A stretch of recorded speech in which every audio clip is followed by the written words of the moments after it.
नमस्कार बच्चों, मैं उमाकांत मौर्य आपका स्वागत करता हूं आपके अपने YouTube चैनल ज्ञान कोचिंग सेंटर सुल्तानपुर में। तो बच्चों, हम लोग हल कर रहे हैं कक्षा 9 का NCERT बेस्ड गणित। तो बच्चों, हम इसकी 3 प्रश्नमालाएं तीसरी प्रश्नमाला हल कर रहे हैं, प्रश्नमाला 1.3। तो बच्चों, पहले पार्ट में हमने 1 से लेकर 6 तक के सवालों को कवर किया था। आज हम 7 से 9 तक के सवालों को कवर करने वाले हैं। तो आशा है आप लोग ठीक होंगे, पढ़ाई वढ़ाई चल रही है आपकी बढ़िया। तो चलिए बच्चों, शुरू करते हैं बिना किसी देरी के। तो उससे पहले बच्चों, अगर जो बच्चे नए जुड़े हैं चैनल को सब्सक्राइब कर दें और वीडियो को लाइक कर दें, अपने दोस्तों तक ज़्यादा से ज़्यादा शेयर करें ताकि हमारी मदद हो सके और उनकी भी पढ़ाई में मदद हो सके। तो बच्चों, 7वां क्वेश्चन देखते हैं। तो 7वां क्वेश्चन कह रहा है कि ऐसी 3 संख्याएं लिखिए जिनके दशमलव प्रसार अनावसानी अनावर्ती हों। तो बच्चों, हमको पता है कि जो परमेय संख्याएं होती हैं, जितनी भी मतलब अपरिमेय संख्याएं हैं, जितनी भी अपरिमेय संख्याएं हैं उनके दशमलव प्रसार बच्चों अनावसानी अनावर्ती ही होते हैं। तो चलिए बच्चों देखते हैं। तो चलिए बच्चों, प्रश्न नंबर 7 को हम हल करते हैं। तो जैसा कि आपको बताया कि जितनी भी अपरिमेय संख्याएं हैं उनका दशमलव प्रसार क्या होता है बच्चों, अनावसानी अनावर्ती ही होता है। तो यहाँ पर इसी प्रकार हम लिख के दिखाएंगे। तो लिखेंगे सभी अपरिमेय संख्याएं, सभी अपरिमेय संख्याएं, सभी अपरिमेय संख्याएं अनावसानी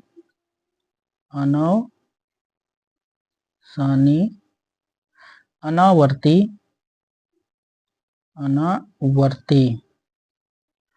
अनावसानी अनावर्ती दशमलव प्रसार देती हैं, दशमलव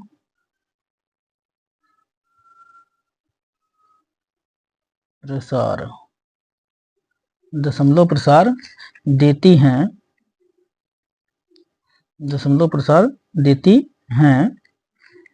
तो यहाँ पे बच्चों हम ऐसे लिख सकते हैं, इसलिए √2, √3,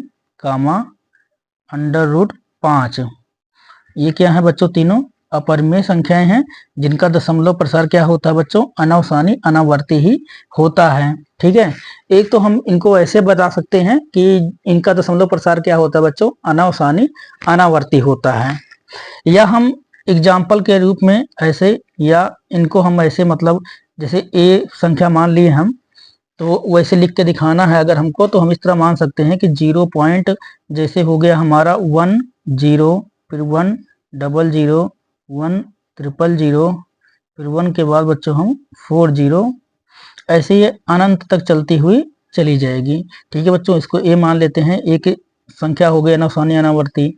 दूसरी संख्या बच्चों हम क्या मान सकते हैं, जैसे हमने लिया कि 2 और यहाँ पे ले लिया 0, फिर हमने ले लिया 2 00 या 2 000, फिर 2 4 बार 0 बच्चों ले लेंगे।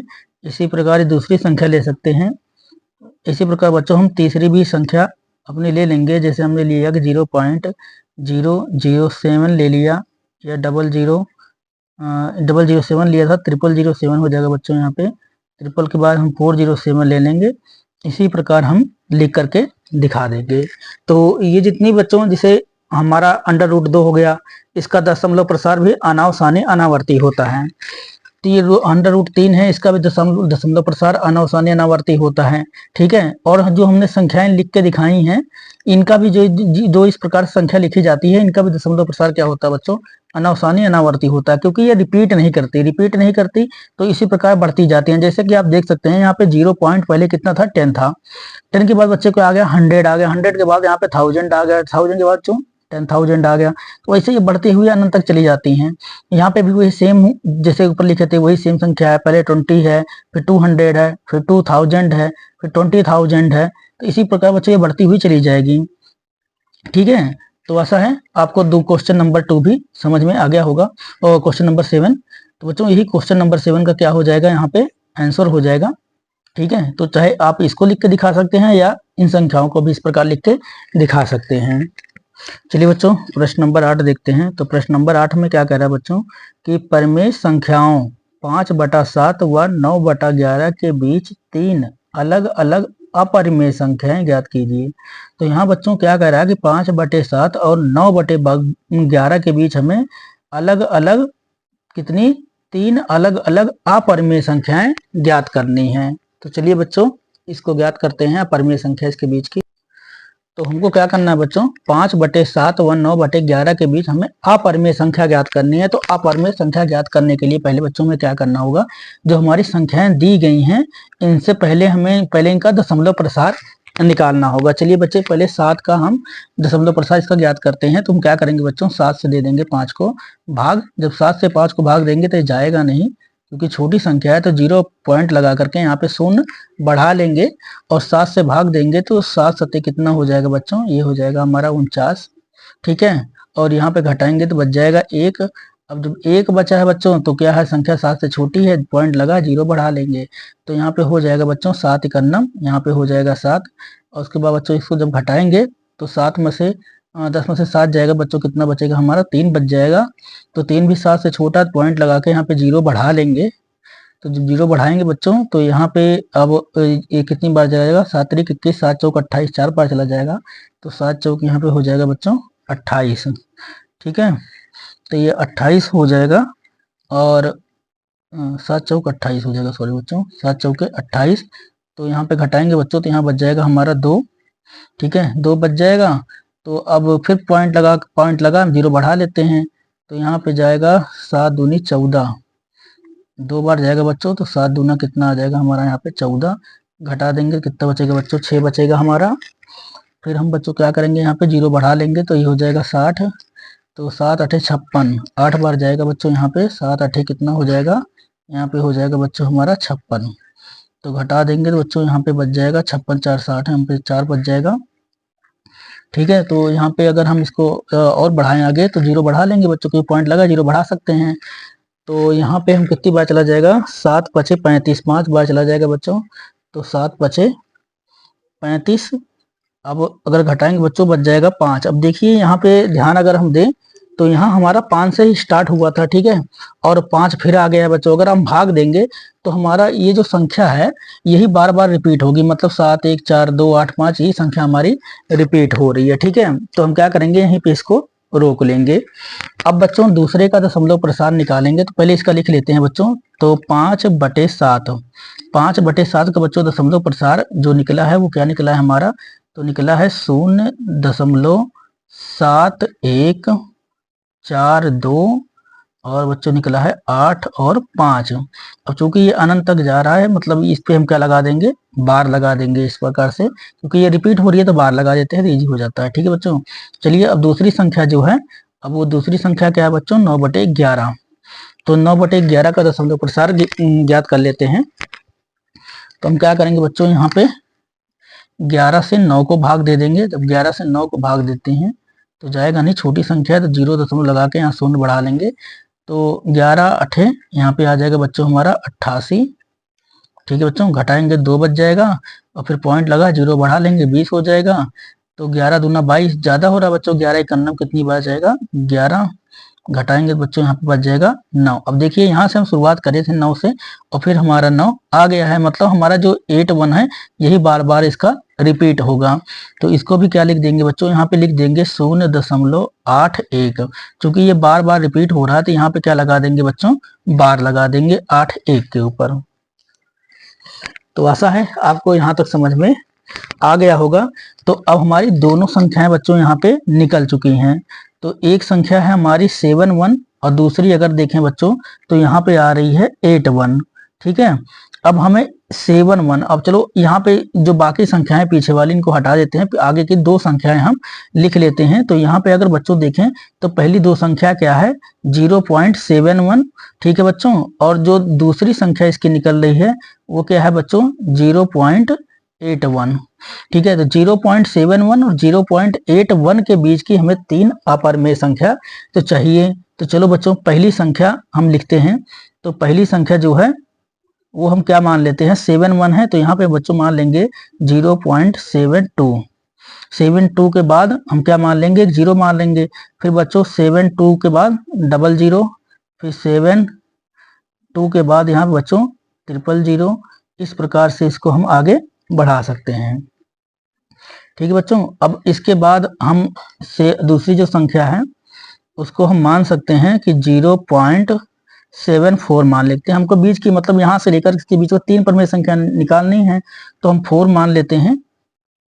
ठीक है बच्चों, 74, फिर 0 मान लेंगे, फिर 7 और 4, फिर 00 और फिर 74 बच्चों हो जाएगा हमारा 000। इस प्रकार से अनंत तक चलती चली जाएगी।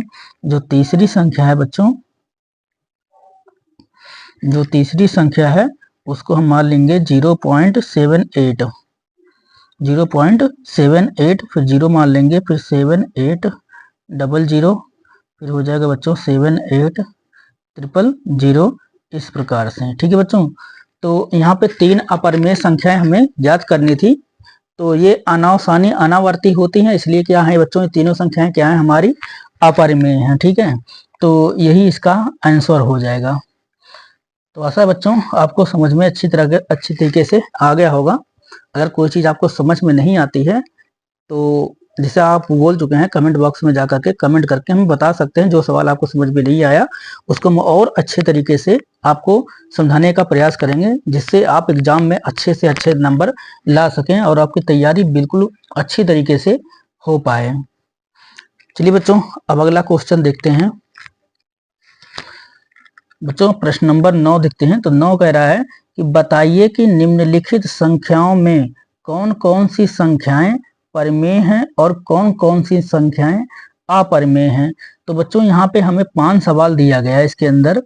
एक है √23, एक है √225, एक है अंडर रूट नहीं है बच्चों, यहाँ पे दिया गया 0.3796, और एक है बच्चों यहाँ पे दिया गया कि 7.478478, और ये बच्चों चलता ही जा रहा है। ठीक है, और एक संख्या दी गई है जो अनावसानी अनावर्ती है। तो अगर देखें बच्चों तो ये सीधा सीधा इसको हम कह सकते हैं कि ये अपरिमेय है। बाकी को देखते हैं। चलिए बच्चों, प्रश्न नंबर 9 का जो 9वां प्रश्न है बच्चों, उसका पहला क्वेश्चन देखते हैं। तो पहला क्वेश्चन यहाँ पे बच्चों दिया गया है √23। अगर √23 को बच्चों अगर हम इसका गुणनखंड निकालें तो क्या बनेगा बच्चों, 23 इकन्नम 23 ही बनेगा। ठीक है, क्यों बनेगा, क्योंकि 23 क्या है बच्चों, एक अभाज्य संख्या है। अभाज्य संख्या मतलब ये किसी और संख्या से कटती नहीं है, तो स्वयं से कटेगी या तो ये 1 से कटेगी। तो जब इसका अंडर रूट टूटेगा नहीं तो ये बच्चों क्या बन जाएगी, ये एक अपरिमेय संख्या होगी। क्योंकि ये बच्चों अंडर रूट टूटेगा नहीं तो इसको हम क्या लिख देंगे कि ये क्या है, एक अपरिमेय संख्या है। तो यहाँ पे लिख देंगे बच्चों अपरिमेय, अपरिमेय संख्या है। √23 क्या है बच्चों, अपरिमेय संख्या है।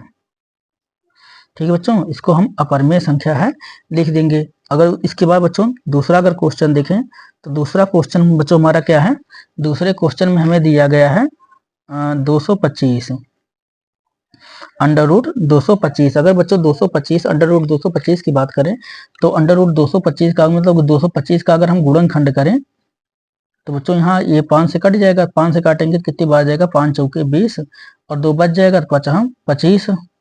फिर बच्चों अगर इसको 5 से काटेंगे तो 5 9 45, और फिर बच्चों जो 9 है 3 से कटेगा तो 3 त्रिका 9, और 3 से कटेगा बच्चों 3 इकन्नम 3 हो जाएगा। तो यहाँ पे इसको हम कैसे लिख सकते हैं कि अंडर रूट में इस प्रकार से लिख सकते हैं बच्चों, 5 गुणे 5 और गुणे 3 और गुणे क्या हो जाएगा बच्चों 3। देखो 5 का जोड़ा बन गया और 3 का जोड़ा बन गया। तो जब जोड़ा बनता है बच्चों वो रूट से बाहर आ जाता है, तो अंडर रूट से बाहर क्या आएगा बच्चों, एक 5 निकल आएगा और गुणे में क्या निकल आएगा 3, यानी 5 3 कितना आ जाएगा बच्चों 15। तो यहाँ पे रूट ये खत्म हो चुका है, कितना आ गया 15। अब 15 को बच्चों हम 1/15 के रूप में लिख सकते हैं, मतलब p/q के रूप में इसको लिख सकते हैं। तो ये क्या है बच्चों, तो ये हमारी एक परिमेय संख्या है। ठीक है, क्या है ये, परिमेय संख्या है। इसको हम ऐसे लिख सकते हैं ब्रैकेट में कि परिमेय 15 बच्चों क्या है, एक परिमेय संख्या, परिमेय संख्या है। ठीक है बच्चों, तो ये जो 15 है ये क्या है, एक परिमेय संख्या है। इसी प्रकार बच्चों अगर हम क्वेश्चन नंबर 3 को देखें, जो हमारा क्वेश्चन नंबर 3 है, क्वेश्चन नंबर 3 में हमें दिया गया है बच्चों 0.3796। अगर यहाँ पे बच्चों अगर आप लोग ध्यान दें तो इसका जो दशमलव प्रसार है वो बच्चों क्या है, शांत दशमलव है। दशमलव प्रसार क्या है, शांत दशमलव है। ना तो ये रिपीट हो रहा है और ना ही ये खत्म, मतलब ऐसा है कि चलता जा रहा है। यहाँ पे आकर ये क्या हो गया, खत्म हो गया है। जब कोई संख्या पूरी तरह से कट जाती है तो उसका दशमलव प्रसार क्या होता है, शांत होता है। तो जिसका दशमलव प्रसार शांत होता है तो वो क्या होता है बच्चों, परिमेय संख्या होती है। ठीक है, तो यहाँ पे लिख देंगे बच्चों, यहाँ पे जब इसको हल करेंगे तो यहाँ पे लिखेंगे चूंकि 0.3796 का दशमलव प्रसार दशमलव प्रसार, यहाँ पे लिखेंगे दशमलव प्रसार शांत है। दशमलव प्रसार क्या है बच्चों, शांत है। तो क्या लिखेंगे बच्चों, इसलिए यह परिमेय संख्या है। परिमेय संख्या है। ठीक है बच्चों, ये क्या होगी, परिमेय संख्या है। अब बच्चों इसका जो क्वेश्चन नंबर 4 है, अगर उस पर चलें तो क्वेश्चन नंबर 4 पे, तो क्वेश्चन नंबर 4 कितना दिया हुआ बच्चों, हमें दिया हुआ है 7.4784। उसके बाद दिया है बच्चों 78। ठीक है, 78। ठीक बच्चों, चलिए बच्चों इसका देखते हैं। अगर ध्यान दे बच्चों तो इसके आगे ऐसे बिंदु बिंदु पड़ा हुआ है, ध्यान थोड़ा गलती हो गई लिखने में। तो यहाँ पे क्या बच्चों ऐसे डॉट डॉट डॉट डॉट पड़ा हुआ है। डॉट डॉट का मतलब होता है बच्चों ये संख्या ऐसे बढ़ती चली जा रही है। देखो यहाँ पे 47 है, 84 है, 78 है, तो यहाँ पे रुक नहीं रही है, ऐसे बढ़ती हुई चली जा रही है। मतलब ये ना तो रिपीट हो रही है बच्चों और ना ही ये खत्म, मतलब शांत है, और ना ही पुनरावृत्ति, जिसको हम बोलते हैं आवर्ती, अनावसानी आवर्ती है। ठीक है, दोनों नहीं है, ये क्या है, अनावसानी अनावर्ती, क्योंकि ये चलती जा रही है तो इसे अनावसानी। तो यहाँ पे लिखेंगे बच्चों क्या हम, का दशमलव प्रसार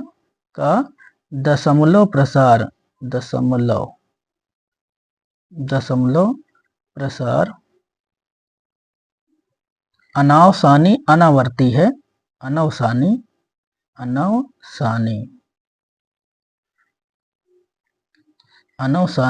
अनावर्ती है। ठीक है बच्चों, अनावसानी अनावर्ती है, इसलिए क्या लिखेंगे बच्चों, इसलिए यह अपरिमेय संख्या, क्या लिखेंगे बच्चों, अपरिमेय संख्या है। अपरिमेय संख्या है। ठीक है बच्चों, ये क्या हो जाएगा, अपरिमेय संख्या है।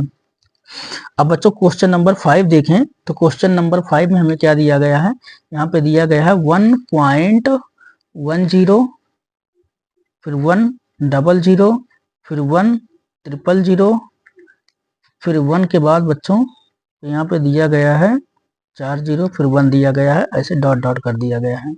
तो अगर बच्चों इसका भी अगर हम दशमलव प्रसार देखें तो इसका भी दशमलव प्रसार क्या है बच्चों, अनावसानी अनावर्ती है।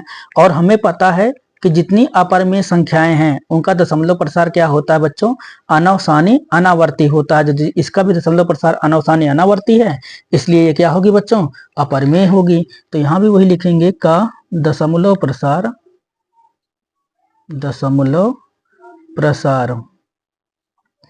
अनावसानी अनावर्ती